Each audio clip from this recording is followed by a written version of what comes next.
आदाब, मैं हूं अहमद उमर अयाज। फिल्म चूंकि एक आर्ट फॉर्म है, इसीलिए उसका बुनियादी मकसद होता है ऑडियंस के जज्बात को मुतासिर करना।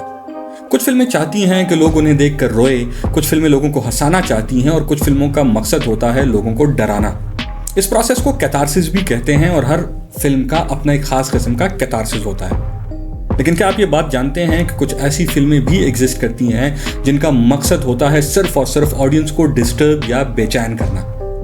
ये फिल्में चाहती हैं कि इन्हें देखकर लोग डिस्टर्ब हों और ये फिल्में देखने के बाद भी उन लोगों के आसाब पर तारी रहें और वो इन फिल्मों के बारे में सोचते रहें। तो आज मैं आपको 3 ऐसी फिल्मों के बारे में बताऊंगा कि जो जितनी फिल्में मैंने देखी हैं उनमें से सबसे डिस्टर्बिंग फिल्म्स हैं, और यकीन जानिए मैंने बहुत सारी डिस्टर्बिंग फिल्में देख रखी हैं। तीसरी नंबर पर जो फिल्म है उसका नाम है अ सर्बियन फिल्म। ये एक सर्बियन फिल्म है और 2010 में रिलीज हुई। ये फिल्म आपको दुनिया की मोस्ट डिस्टर्बिंग फिल्म्स के हर एक लिस्ट में मिलेगी। इसकी वजह यह है कि इस फिल्म में जहां ग्राफिक वायलेंस तो है ही है, वहां इसके प्लॉट और थीम्स में जो डेप्थ है वो इस फिल्म को साइकोलॉजिकली खासा डिस्टर्बिंग बना देती है। इस फिल्म की कहानी का एक पॉर्न स्टार की है जो अब काम ना मिलने की वजह से बहुत सारे माली मसाइल का शिकार है। एक दिन ऐसे में इस शख्स को एक आर्ट पॉर्न फिल्म ऑफर होती है जहां पर इसको बताया जाता है कि कुछ ऐसे लोग एक ऐसी फिल्म बनाना चाह रहे हैं जहां पर पॉर्न को आर्ट के तौर पर पेश किया जाएगा। ये शख्स मान जाता है, लेकिन शूट के पहले ही दिन इसको अंदाजा हो जाता है कि ये फिल्म एक आर्ट फिल्म से बहुत ज्यादा खौफनाक है। इस शख्स को एक छोटी बच्ची के सामने उसकी मां के साथ सेक्स करने को कहा जाता है। इस शख्स के इनकार पर इसको ऐसी वीडियोस दिखाई जाती हैं जहां पर कुछ लोग न्यूबॉर्न बच्चों का रेप कर रहे होते हैं। ये शख्स इनकार करता है। इसके बाद इसको एक ड्रग इंजेक्ट कर दिया जाता है, जिसके बाद ये शख्स उस बच्ची के सामने ना सिर्फ उसकी मां का रेप करता है बल्कि रेप के दौरान उसका सर काट कर फेंक देता है और फिर बहुत टाइम तक उसकी लाश के साथ सेक्स करता रहता है। इसके बाद इस शख्स को और भी वायलेंट कंटेंट दिखाया जाता है जिसमें इसके फैमिली मेंबर्स भी होते हैं। इस फिल्म में बहुत सारे ऐसे इंस्टेंसेस मौजूद हैं जो ग्राफिक वायलेंस के बजाय ऑडियंस को साइकोलॉजिकली डिस्टर्ब करती हैं।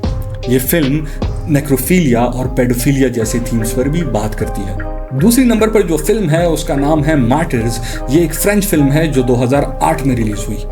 इस फिल्म में भी ग्राफिक वायलेंस खासा मौजूद है, लेकिन ये फिल्म देखने के बाद आपको एक खास किस्म की डिसअपॉइंटमेंट, एक मायूसी महसूस होती है जैसे डिप्रेस्ड लोगों को हुआ करती है, और ये मायूसी आपका पीछा इतनी आसानी से नहीं छोड़ती।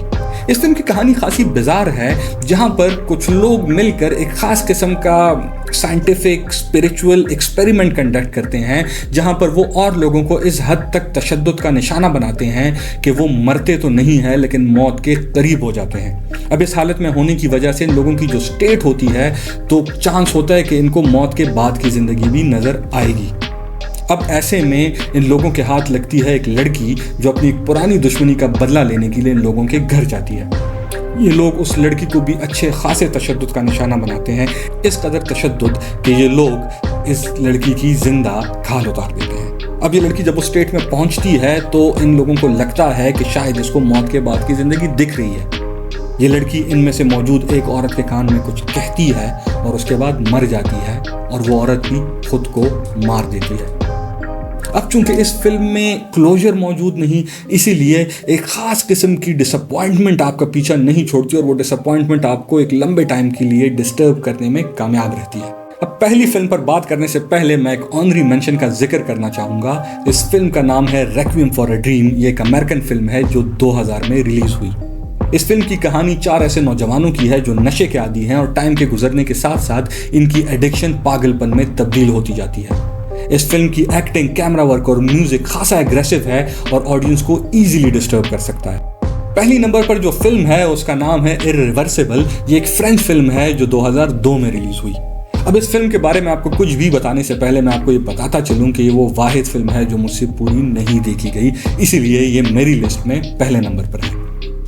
ये खासी एक्सपेरिमेंटल फिल्म है और इसका जो प्लॉट स्ट्रक्चर है, इसका जो प्लॉट नैरेटिव है वो रिवर्स ऑर्डर में है। यानी फिल्म का जो पहला सीन है वो कहानी का आखिरी सीन होता है और इस आखिरी सीन से ही कहानी पहले सीन की तरफ मूव करती है। अब इस टेक्निक की वजह से, इस रिवर्स ऑर्डर की वजह से खासी इंटरेस्टिंग चीज़ जन्म लेती है। ऑडियंस को समझ ही नहीं आता कि इस फिल्म में जो हो रहा है वो क्यों हो रहा है, और इस फिल्म में मौजूद तमाम वायलेंस कॉन्टेक्स्ट के बगैर होता है, जिसकी वजह से वो और ज़्यादा डिस्टर्बिंग मालूम होता है। इस फिल्म का कैमरा वर्क भी खासा बिजार है। लॉन्ग कॉन्टिन्यूस शॉट्स हैं जो शेकी कैमरा या यूं कहेंगे कि स्विर्लिंग कैमरा, घूमते हुए कैमरा से बनाए गए हैं। अब इस टेक्निक की वजह से ऑडियंस को चक्कर आने जैसे फिजिकल सिम्टम्स भी हो सकते हैं और मेरे साथ भी यही हुआ।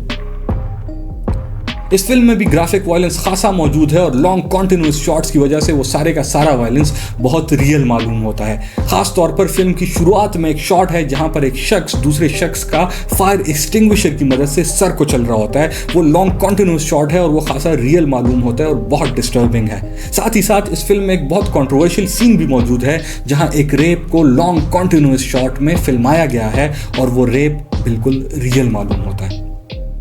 उस दिन के बाद से आज तक इर्रिवर्सिबल देखने की मैंने दोबारा जुर्रत नहीं की है। तो ये थी आज की वीडियो। अगर आपको ये वीडियो पसंद आई हो तो मेरे चैनल से जुड़े रहिएगा और मुझे सपोर्ट कीजिएगा। हाँ, फिर हो डिस्टर्ब।